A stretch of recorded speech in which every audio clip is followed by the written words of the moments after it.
Olá pessoal, tudo bem com vocês? Hoje nós vamos falar sobre os astecas, né? Vamos falar um pouquinho da mitologia e um pouco do que acontecia. Lembrando, né, para falar sobre os astecas teria que ser um estudo mais prolongado. Quem sabe mais para frente, quando eu abordar a parte história, né, da história do mundo, eu entre na civilização asteca com profundidade. Aqui eu estou abordando nessa primeira sequência de vídeo mais as questões religiosas. Então aqui nós vamos compreender um pouquinho como é que foi a criação para eles, né, como eles viam o mundo e um pouquinho dos sacrifícios, como é que era feito, se foi verdade, se não foi verdade.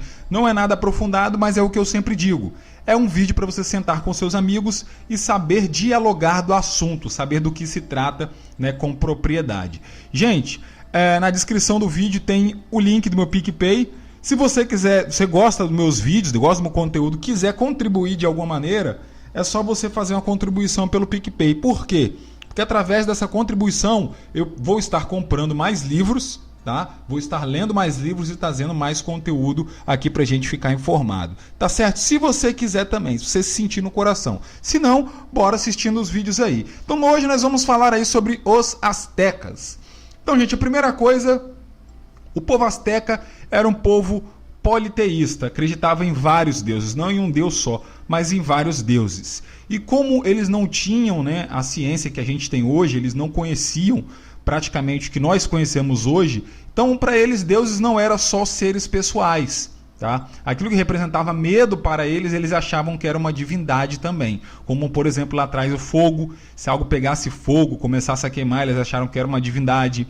Raios, relâmpagos, ondas violentas, eles achavam que era divindade. Então, o povo asteca era um povo politeísta, não tinha esse conhecimento científico que a gente tem, não acreditava em divindades apenas pessoais, mas alguns elementos da natureza, qual eles não tinham domínio, para eles eram considerados deuses também. Uma coisa que você precisa pôr na sua cabeça e lembrar sempre quando se fala sobre a criação asteca, tá? É isso daí, lembre-se sempre, criação asteca. Como é que é a criação asteca? A lenda dos 5 sóis. Sol mesmo, tá? Que a gente olha no céu. A lenda dos 5 sóis. Criação asteca. Como é que foi a criação asteca? A criação asteca relata o mito ou a lenda dos 5 sóis. E como é que funciona eles? Essa lenda, né? A lenda dos 5 sóis. A lenda dos 5 sóis descreve a criação de 4 sóis sucessivos. Cada período termina em uma determinada destruição cataclísmica que prepara o cenário para o próximo período a começar. Nossa era é a era do 5º sol. Então, existia 4 sóis, tá? Cada sol, um deus regia, tomava conta desse sol. E, na verdade, você pode entender esse sol como uma era ou um universo, tá? Que a pessoa existe. Basicamente isso. Então existiu o primeiro sol, o segundo sol, o terceiro sol, o quarto sol. O nosso, o que a gente vive, né, o que os astecas viviam, que seria o nosso, né, os deles ou os nossos, seria o 5º sol, a criação do 5º sol. E como que se deu essa criação do 5º sol? Ou a criação, né, do nosso planeta, praticamente. No 5º sol, tudo era negro e morto. Os deuses se reuniram para discutir quem caberia a missão de criar o mundo. Tarefa que exigia que um deles teria que se jogar dentro de uma fogueira. Percebam, então na criação do 5º sol, né, ou na criação do 5º mundo, do 5º sol, que eles chamam, os deuses discutiram como é que a gente vai criar.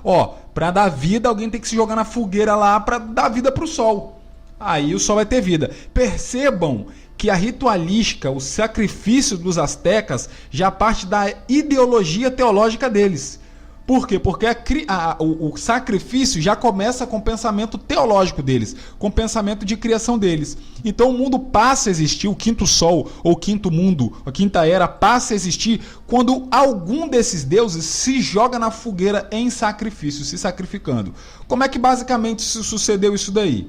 Tecuzides Tecaltes retrocede ante o fogo, que este, né, Deus foi escolhido para se sacrificar, pai escolheram, ele retrocedeu diante do fogo. Mas um segundo Deus, né, um pequeno Deus, um Deus humilde e um Deus pobre, Nanahuatzin, se lança sem vacilar à fogueira, convertendo-se o sol. Ao ver isso, o primeiro Deus, que tinha voltado para trás, sentiu coragem e decidiu se jogar na fogueira também, e ele se transformou na lua. Então, basicamente, assim que começou a criação, tá? Para você ficar por dentro. Selecionaram um desses deuses, né? Um deus, na hora de se lançar na fogueira, ele temeu, ele não quis, ele voltou para trás. Um Deus humilde, um Deus simples, que na mitologia asteca simboliza até a própria representação simples do povo asteca, o povo simples, o povo humilde. Esse Deus humilde se joga na fogueira primeiro e traz vida ao sol, se converte no sol. E esse Deus que tinha retrocedido viu a coragem dele e falou assim, cara, ele se lançou, vou me lançar também. Quando ele se lançou, esse segundo Deus acabou se tornando a lua. Então, basicamente, isso daí que é a criação do mundo para os astecas, né? A criação lembre-se, a mitologia dos 5 sóis. Questões do sacrifício, tá? Agora, por que eles sacrificavam? E segundo os historiadores, sacrificavam todos os dias. E eram muitos, tá? Por dia. Como é que era esse sacrifício? Porém, os astros se movem quando uma divindade começa a se sacrificar para isso. Por isso que os homens são obrigados a recriar eternamente o sacrifício divino original. Eles acreditavam que a sua missão era manter o sol vivo até o fim dos tempos e praticavam sacrifício para repetir o sacrifício que o Deus tinha feito por eles. Então eles acreditavam, né? Sol, lua, os astros se movendo, acontecia sacrifícios divinos. E eles aqui na Terra recriavam o que estava acontecendo no mundo astral, no mundo espiritual. Então eles faziam esses sacrifícios todos os dias. E você vai ver lá na frente que a gente vai botar um relato histórico do Hernán Cortés, que os sacrifícios para eles eram assim, uma coisa de louco. Eles eram fanáticos, era louco por sacrifício. Tá? Eles queriam sacrificar a qualquer custo, de qualquer maneira. Eles eram simplesmente fanáticos por sacrifícios humanos. Por que eles sacrificavam? Por que tinham que derramar o sangue humano? Você pode estar vendo isso melhor no meu vídeo de número 8, tá? Que é o vídeo de sacrifício, que eu explico detalhadamente a importância dos sacrifícios em várias mitologias, em várias religiões, em várias culturas, e por que eles tinham que derramar sangue, sangue de animal, sangue de homem. Tá tudo explicadinho nesse vídeo para não tomar tempo. Meu vídeo número 8, olha lá a história dos sacrifícios, né? Vídeo número 8, sacrifícios. Como é que funcionava mais ou menos esse sacrifício? Quem era sacrificado? Os sacrifícios eram geralmente praticados com prisioneiros de guerra. Para eles, era uma honra dar a vida por um deus. Os astecas capturavam pessoas de tribos, aldeias ou até mesmo civilizações inimigas para o sacrifício. Geralmente, eles chegavam às aldeias, às cidades ou tribos no meio da noite ou durante o amanhecer para atacar. Então eles chegavam no breu, claro que era esperto, né? Sem ninguém ver, e chegavam de manhãzinha quando estava todo mundo dormindo. E tem uns pontos interessantes, você vê a imagem aí do filme Apocalipse do Mel Gibson, que é um ponto interessante que eu vou relatar. Eles primeiramente entravam em silêncio, matavam os animais, entravam na cabana do chefe, em seguida matavam o chefe. E é o que Mel Gibson relata isso daí. Quando eles vão prender o pai desse rapaz aí, percebe que eles não levam ele preso, ele era o chefe, eles matam o chefe na frente do rapaz. Depois de matar o chefe inimigo, eles atacam o que estavam dormindo ou distraído. Os que resistiam levavam golpes na cabeça para ficarem conscientes, o que acontece também no filme. Em seguida, capturavam outras pessoas. Por último, vendiam as mulheres, os homens fracos e as crianças para nobres, e só os com saúde forte iria para os sacrifícios. Outra coisa interessante também para os astecas, que eles gostavam de uma vida impressionante, eles queriam impressionar os deuses. Na falta de prisioneiros para serem sacrificados, os astecas criavam jogos de competição, onde se dividiam em 2 equipes para se enfrentarem no campo de batalha. A equipe perdedora serviria de sacrifício para os deuses e suas práticas sacrificialistas. Então como é que funcionava? Basicamente isso daí mesmo, tá? Quando não tinha mais gente para sacrificar, não tinha mais povos para ele invadir, o que eles faziam? A gente tem que sacrificar, eles eram loucos por sacrifício.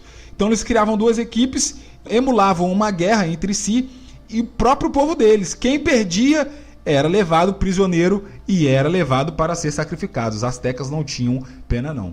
Tem aí o relato de Hernán Cortés, um camarada bastante refinado, um cara com bastante cultura, que se envolveu, né, eu não vou contar aqui a história dele toda, que se envolveu com pessoas da alta. Ele era um cara letrado, se envolveu com pessoas da alta, e através desse envolvimento fez ele explorar alguns lugares, né, e conquistar algumas terras. Talvez eu faça um vídeo só sobre Hernán Cortés, assim como Cuba, México, mas enfim. Em 1519, quando os soldados espanhóis, liderados pelo oficial Hernán Cortés, chegaram pela primeira vez à região, que hoje é o México, eles, os espanhóis, não passavam de um grupo com apenas um pouco mais de 500 homens. No entanto, isso não impediu que, em um tempo relativamente curto, eles derrotassem e conquistassem então o poderoso Império Azteca, cuja capital é Tenochtitlán. Era mais populosa que qualquer grande cidade da europeia, mesmo naquela época. Em meados de 1520, logo após ter tomado o controle de Tenochtitlán, a capital do Império Azteca, o espanhol Hernán Cortés se viu obrigado a deixar tudo para trás e fugir em meio dos aztecas que haviam se rebelado contra o domínio dos espanhóis. Então os espanhóis dominaram os aztecas juntaram forças, não estavam podendo fazer mais sacrifício, isso deixaram eles malucos. O que eles fizeram? Reuniram forças e se rebelaram contra os espanhóis. A pancadaria comeu violentamente. Nós vamos ter um relato aí que você vai ficar de bobeira. Durante a fuga, centenas de conquistadores, soldados espanhóis e militares de aliados indígenas pereceram, morreram. Muitos outros foram capturados. Se eles foram capturados pelos aztecas, você imagina o que vai acontecer, né? No momento seguinte à fuga, quando os ameríndios comemoravam a vitória, os espanhóis remanescentes, incluindo o próprio Hernán Cortés, ficaram horrorizados ao ver seus colegas capturados serem ofertados aos deuses aztecas, como se pode verificar no oportuno relato do conquistador Bernal Dias. Vamos ver o relato. Olha só o que aconteceu. Ouvia-se o sinistro bater dos tambores, de muitas outras conchas, cornetas, de chifres e coisas como trombetas. E o som delas todas eram aterrorizantes, e nós todos olhávamos na direção da alta pirâmide e vimos que os nossos companheiros estavam sendo carregados a forças pelos degraus acima. Nós ouvimos colocar pluma na cabeça de muitos deles, e com coisas como leque nas mãos, eles forçavam a dançar diante deles. E depois que haviam dançado, eles imediatamente colocavam deitado de costas sobre uma pedra bem estreita e com alguma faca abriram seus peitos e retiraram seus corações. Palpitantes ainda, ofereceram aos seus ídolos ou aos seus deuses. Jogaram os corpos degraus abaixo aos pontapés, e os carniceiros indígenas que esperavam embaixo cortavam seus braços, pernas, arrancaram a pele dos seus rostos e preparavam depois como couro de luvas. Ainda com a barba e a carne, eles a comeram com a chimolé. Então tá aí um relato, né? Aí tá a bibliografia desse relato que o próprio Hernán Cortés relata. A galera foi capturada na fuga, alguns amigos deles ele viu fazer esses rituais e sacrifício. O canibalismo. Os astecas praticavam canibalismo em certos rituais. O ato era reservado somente às castas superiores. No entanto, como governantes, sacerdotes e